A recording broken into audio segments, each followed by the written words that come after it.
аса мәртебелі Нұрсұлтан Әбішұлы. Екі дүние есігі, ер түріктің бесігі, жауқазындай жайнаған, тіршілігі қайнаған, ел жұрты әнге тоймаған, диханы жерге тоймаған, қазыналы қуатты, шұғылалы шуақты, оңтүстік өлкесінің ыстық сәлемін қабыл алыңыз. Жамбыл бабамыз айтқандай, кешеде, бүгінде ақындардың жырлайтыны бірлік, аңсайтыны шындық, көксейтіні мемлекет саясаты, яғни бәтуәлі тірлік. Сондықтан да байтақ ел төрткүл дүниемен терезесін тең еткен өз президентін қолдайды.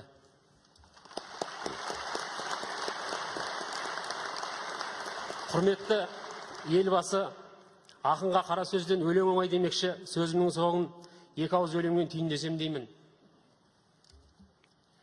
Ақтарсам көкіректен шыншыл жырды, қазағым татулықпен тіл сындырды. Дағдарыстың дауылы біз түгілі талай алып елдерді күрсіндірді. Елбасы көшті бастап келе жатыр, күні бұрын бағдарлап тылсым күнді. Алталашқа керегі ел бірлігі, бейбіт күн көгімізде күлсін нұрлы. Сондықтан өзіңізге тапсырмақшы, қалың ел екі тізгін бір шылбырды.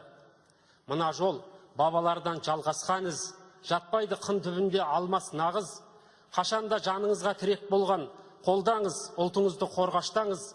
Қанша масулардан адастырмай, аман сау алып өткен марғасқанбыз. Тағдырын жұртым сізге тапсырып тұр, тәуекел тағы да бір жол бастаңыз.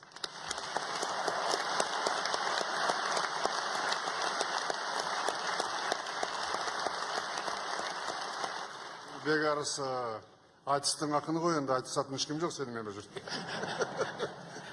Бірақ керемет өлеңдерің, жаңағы апаңның өлеңіндей сенің өлеңдерің еліміздің поэзиясының ең ұшқыры деп санауға болады. Рахмет айтқандарыңызға.